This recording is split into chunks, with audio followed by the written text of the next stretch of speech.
कल रात इंतकाल करने वाले वादी के सबसे उम्र रसीदा अलहदगी पसंद रहनुमा सईद अली गिलानी की रिहाइशगाह इसी रास्ते पर सिर्फ आधे किलोमीटर के फासले पर वाक़या है, लेकिन यही शाहराह वादी के वाहिद हवाई अड्डे की तरफ भी जाती है। पूरी वादी में सिक्योरिटी पाबंदियां नाफिज हैं, लेकिन इस रास्ते पर सिर्फ उन्हीं गाड़ियों को जाने की इजाज़त दी जा रही है जिनमें ऐसे मुसाफिर हैं जिनके पास हवाई जहाज़ की टिकट्स मौजूद हैं। सईद अली गिलानी को पुलिस और सिविल इंतज़ामिया की हिदायत पर रातों रात वहीं पर हैदरपोरा के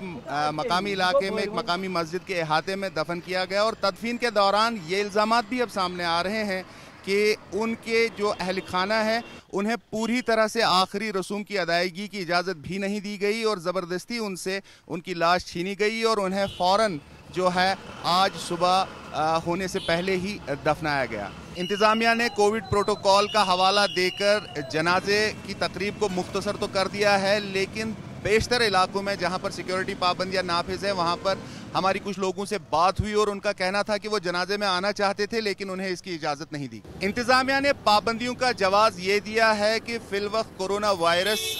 से तहफ़्फ़ुज़ के लिए जो प्रोटोकॉल लागू है, जो हिफाजती तदाबीर यहाँ पे नाफिज की गई हैं, उनको देखते हुए जनाजे की इजाज़त नहीं दी गई है। लेकिन पिछले कई साल से यहाँ पर जो भी मुसल्लह अस्करियत पसंद झड़पों में मारे जाते हैं उनकी लाशें भी उनके लवाहिकीन को नहीं दी जा रही हैं और उन्हें अपने मकामी कब्रिस्तानों में भी दफनाने की इजाज़त नहीं दी जाती है। इंतकाल कर चुके अलहदगी पसंद रहनुमा सईद अली गिलानी ने वसीयत की थी कि उन्हें श्रीनगर में मज़ार शोहदा में दफनाया जाए, लेकिन कोविड प्रोटोकॉल का जवाब देते हुए इंतज़ामिया ने इसकी इजाज़त नहीं दी। रियाज मसरूर, BBC न्यूज़, श्रीनगर।